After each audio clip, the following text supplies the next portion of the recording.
Hey guys, how's it going? Ghosty Rich here today, and today we're going to be installing a Maestro module into a Jeep Wrangler, the JK series, and we're also going to be using, of course, the Jeep Wrangler adapter. So if you've never used Maestro before, what you need is you need the universal car radio replacement interface, and then the next thing that you need is you need the actual attachment, so that way you can actually hook this thing up. So in the Jeep's case, this right here is the wiring harness, so that way we can splice right into the Jeep's interface and we don't have to actually cut the plugs off, because that you don't want to. That's the biggest thing. So now that we have that, this is our main module. We'll put this one off to the side. This is the main module's wiring harness, and so on and so forth. So give me 2 seconds. I'm going to plug it all in so you can see what it looks like when it's all kind of hooked up, and then I'll show you the soldering part of actually adapting it to your aftermarket stereo harness. All right, let's get into this. Steering wheel control. We do have that in this vehicle, so we are going to use this. This plugs into a lot of decks. If it doesn't have a plug-in for steering wheel control, then you have to wire it in. There'll be a wire that comes off the deck harness, and it will be clearly labeled steering wheel control wire, and you'll put that on. All right, from there, now we have to connect this one up. This one, as you can see, we have a bunch of connectors right here. Plug in the green into green. Pretty easy, eh? The big connector, which is this one, goes into the big connector right here. Then we go around to the other side. We're going to plug this one into here, and we're going to plug in our last one. I want to keep that kind of clean, so I'll bring it over here, which is a multi-plug right into here. Just want that to seat. There we go. So now that we're seated in there, we can go over. Now there's also this red connector right here. I don't know what that one's for, but I don't think we're going to be using it, so we're going to leave that off to the side. This connector, of course, we have in our Jeep, so we'll be wiring that in, and we have this one in this Jeep. If yours doesn't have this, don't worry, just bundle it off to the side. This right here, leave accessible. We're going to have to run this down to the OBD2 reader. This will give us some really cool gauge and diagnostic features, including engine code reading. So yeah, it's a really cool little module. And then from here, this is the side we care about. So what I'm going to tell you to do is go grab your stereo side of the whole kit, and we're going to go and wire this to the stereo side. On how to remove the dash from a Jeep, just come up here. You got to pop this up and out of the way. There we go. Put that off to the side. In here, there'll be a 7mm right here. Pull that one out. Then, right here, we got to pop this out. Use plastic. If you use metal, you'll end up warping the plastic, and then you'll hate yourself. So as you can see, all I like to do is get in here with the plastic panel popper, if it'll let me, and then just like that, pops forward. You're gonna see a little red safety here. Pop it up just like that. See how I just popped it up? And then right up here is a little tab. It's going to be hard for me to show you, but just squeeze it and slide out. So there it is, squeeze and slide out. Now that that's out of the way, there should be another 7mm right here. I don't have that, and I'll show you why after, but that one's gone. And then next thing we need to do is right here, put your hand on the bottom, grab it and pull forward, just like that. After you do that, there is a 7mm right here. And then exactly on the other side, 7mm right here. Pull that one out, pull that one out, and again, this one and the one on the top. After you've done that, just go ahead, grab up here, or even right here, and you can see, just pops forward. And then, careful right here, work it out, just like that. Lift this off, put it off to the side. And then if you had a factory stereo in here, all you would have to do is the 4 7mm right here. So just pop those out. So for the Jeep, you do need an antenna adapter. It's a BA22. And then on top of that, if you have an amplifier, you'll have your RCAs. You'll have a remote wire. And then let's show you how to run on the Bluetooth antenna. So if you have an antenna, you can literally just squeeze your hand right through here, and you'll feel your finger coming out the other side. I like to mount my Bluetooth and speaker, sorry, mic, whatever, right here. There, we got the right word. And the reason why is some people like to put it right here, but that's right by the window or by the hard top right here. So if you pop off your hard top, you're gonna hear nothing but wind noise, and same from the window. So I usually like to put it right here just in case you receive a phone call so you can lean into your steering wheel and there's still a chance of someone possibly hearing you. So again, microphone, I just have it wrapped up right here for a second. I'll take care of that when we slide the piece back on. And then right here, you just stick your finger right in there, and if you stick your finger in right here, you'll actually touch fingers, so you can grab that wire. Now later on, we'll remember that trick because we're going to run a wire down here for getting to the OBD2 reader down there. All right, other thing you got to do with this particular vehicle is this metal bracket. So it'll be in there. Literally just pull out that screw and this screw, work it out, and slide it out of there. When you do that, you're going to lose the top down screw. So you won't be able to tie that one back in. You should still be able to retain this one. This one, well, we didn't do this. It was already like this. Unfortunately, last owner, so that's why that screw wasn't in there in that holder, which is fine. Usually a lot of people, once they pop that one out, they never put it back in because then yeah, it's up to you. Either way, there's also this little module that could be attached on there like this. If it is, you just have to pry it off, and then after you do, tuck it in and off to the side. Now that we've got all of this available, let's go ahead and go and plug in that harness. All right, so I've gone ahead and soldered this up. Let's quickly go over this. You have white, black, white. This is a speaker wire. Then you've got your green, black, green, which is another speaker wire. Purple, purple, black, which is another speaker. And then the gray, gray, black is another. It's important to know those so that way if you have to troubleshoot them. And then you've got your red, which is a switched accessory. Your yellow, which is your constant. And your black, which is your ground. Again, now you know. Just color coordinate those and add them up. And then right here, you've got orange to orange white, which is illumination. And then let's go over the wires that I don't have hooked up right now. Mute, because this doesn't do mute off this module, which is fine. We rarely ever hook that up. Reverse wire. So if you have a backup camera, make sure you hook this one up. It's just the purple white to the purple white wire. You would just, again, solder those together for backup camera. We don't have one here. I don't want to wire it in because if you do, then it'll automatically, every time you put it in reverse, flip on the camera screen, or try to. Brown wire off this end. No, don't hook up the brown wire. Yellow, black right here is for your foot pedal. If you're wiring in an alpine deck, you'll have a foot pedal. Make sure you wire that one in. This is a speed sensor, so if your deck has a speed sensor, vehicle speed sensor, go ahead and wire that one in.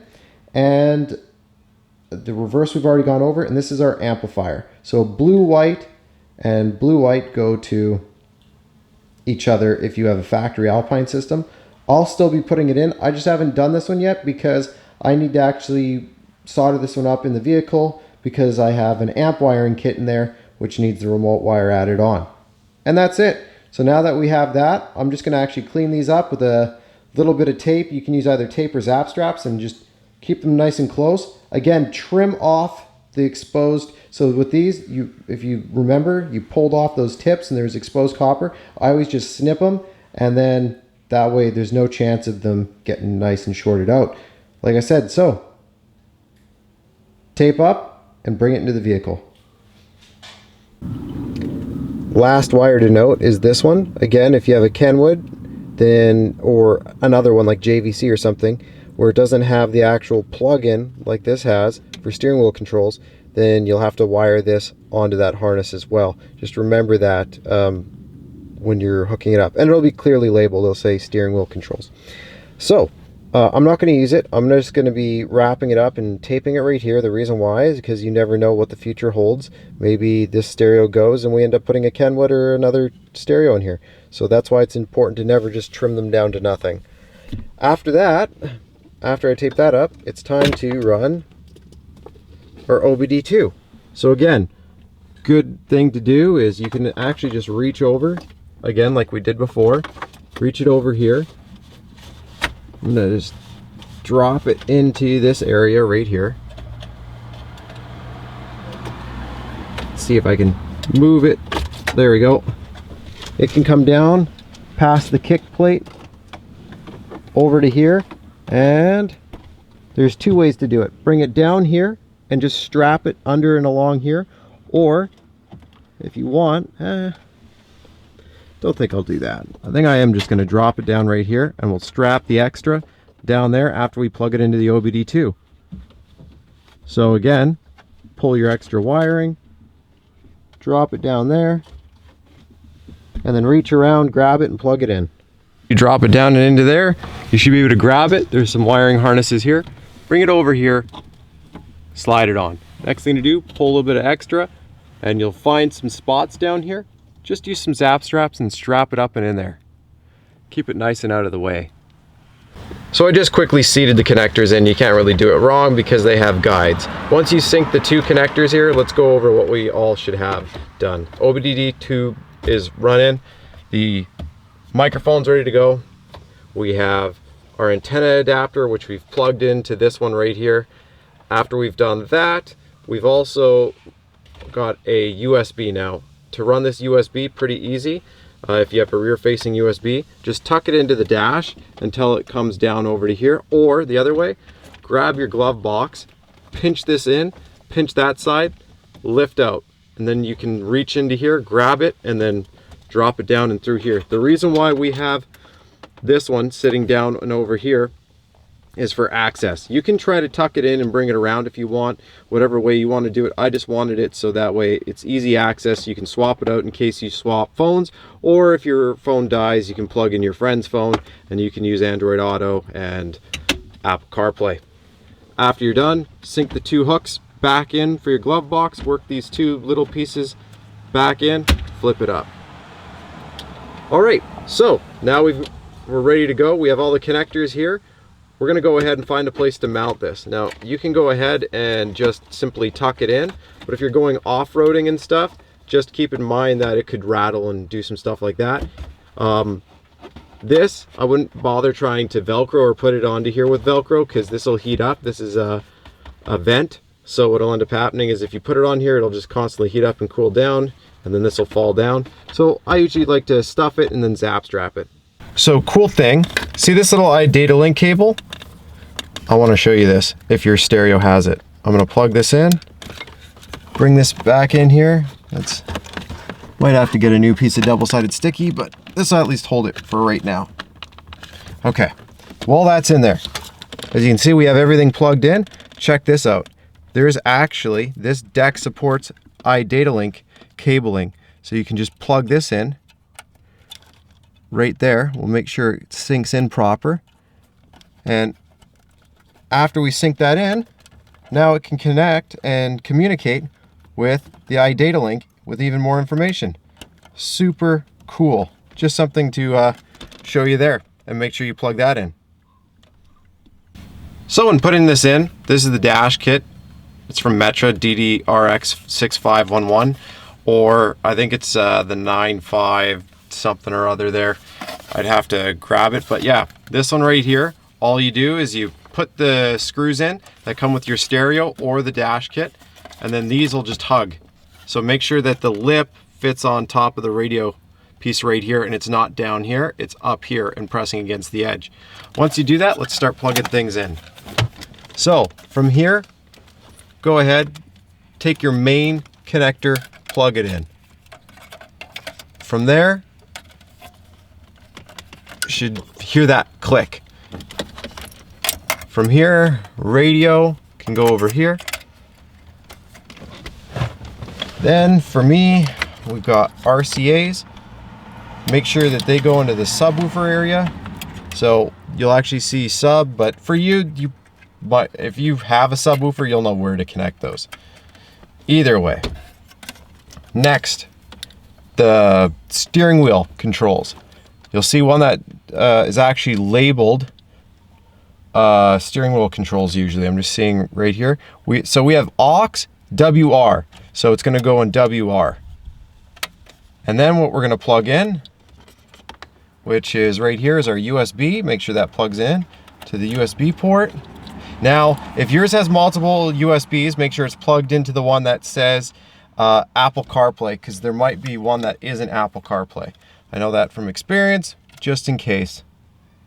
And then right here we have this one, and we would just plug it in, which is our mic. Make sure mic goes into mic, obviously. And yeah, that is it. You can go ahead and work this in. As you can see, I double-sided sticky taped our module right here, so it's nice and tight in there. And then from here, we're going to tuck the wiring down and work it in. And see that? Put your screws in. Just a note for you, when we go to do this, you're going to probably want to fit your faceplate once or twice in between the dash piece that's going to go here, just so you can line this up proper. Just something for you to note. Also, see how I have a couple wires right here? Make sure these wires don't get pinched. Make sure you sink them in and around here so that none of these get crimped in. And you'll have this, which make sure is lined up to go back into that window switch that goes right here. We have the stereo ready to go. Moment of truth. Put the key on. We'll see. Stereo's loading up, which is good. Now that we know the stereo is working, next thing you want to do is check your steering wheel controls. Go ahead, hit volume up. Yay, static. Volume down. Oh yeah, by the way, if you click and hold volume down, it instantly mutes it, which is kind of cool. Just something so you're like wondering how do you mute it. That's how, if you click and hold the button down. The little button that's in between the two volumes, as you can see, will switch sources. Plug it in like so, plug it into your phone. You might get a prompt. There you go. All right, let's quickly go over the fun Maestro stuff. If we go ahead and we hit the settings right here, we come over here, settings, go all the way down, very bottom. We'll go to OEM settings right here, Maestro. So, this is an important one, the accessory during crank. If you're having problems starting your vehicle, this feature is important because you can turn it so it won't crank with the stereo and all your audio equipment on. It'll cut it out. So if you're having cranking issues or you're not starting, your vehicle's not starting, this is one thing to make sure you turn off, especially if you're getting jump started. You can turn it back on afterwards once you have a good battery or whatnot, so that way it doesn't turn off the deck as you're trying to crank the motor. All right, now that I've got, that's the only real feature you need to know there. Other than that, AV car features. Check this out. Showing our RPM, the load of the motor. We're going no miles per hour because we're not driving. 75% fuel and 111 degrees Fahrenheit under the hood. As you can see, we are at 75% fuel, so that's sweet. And then, as you can see, the RPM is right as well. We're at about 750. So yeah. And then if we rev, you can see the load go up. You can see it all go up. You can even change this. Select gauges. You can select which one's which.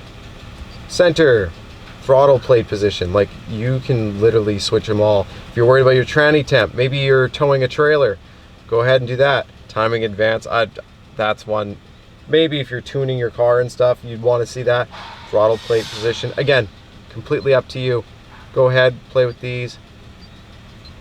And then fuel economy, fuel type. You can change this between that. You can change your, oh wow, look at that. You can change this. I think that's actually pretty close to the Jeep, so it definitely got that probably from when it was updated. But, oh, and here we go. English or metric, you can go ahead and change how it's reading out your gauges. So let's try going this. English, yes. Let's see what happens now if we go back. Nothing. Let's go back over to here. Select gauges. Not gauges. Units. Metric. Yes. Back. There. Now we're what I call, we're in Canadian. We have 44 degrees Celsius, and now we're in kilometers rather than miles per hour. Just little things like that. Now click on here.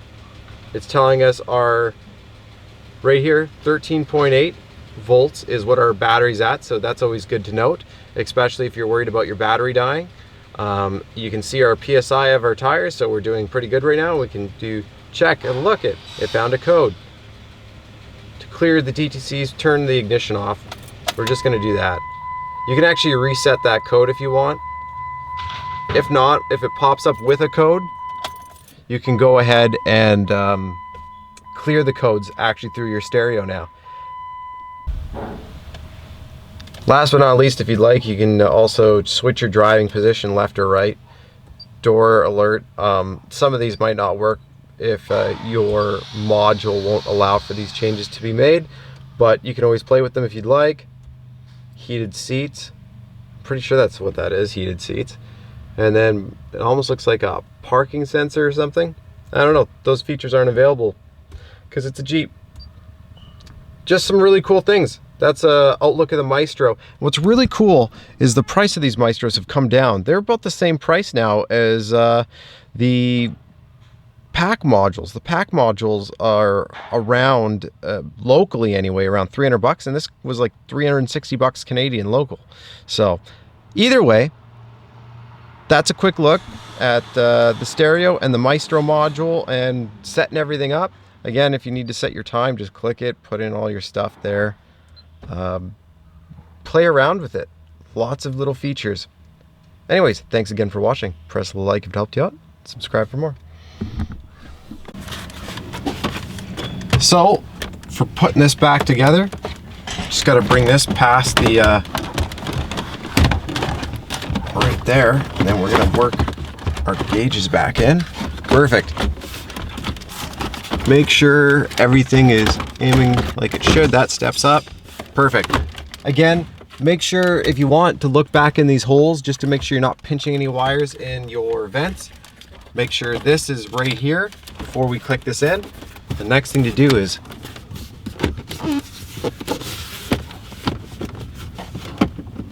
just like that.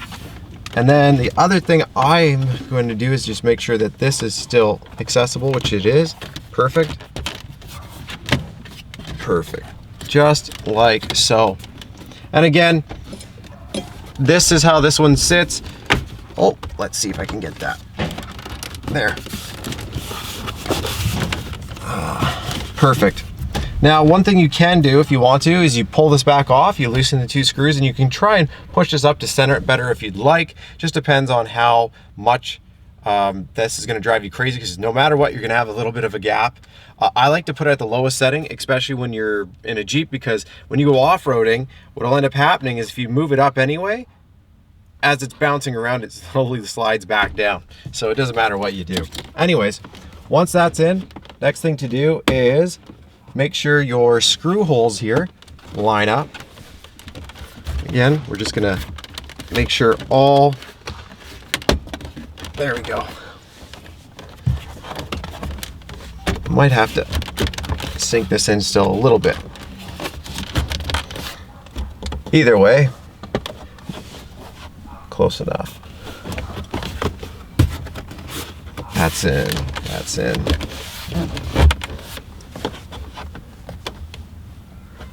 I might reseat this. There we go. I just wanted to make sure everything is seating the way I want it to.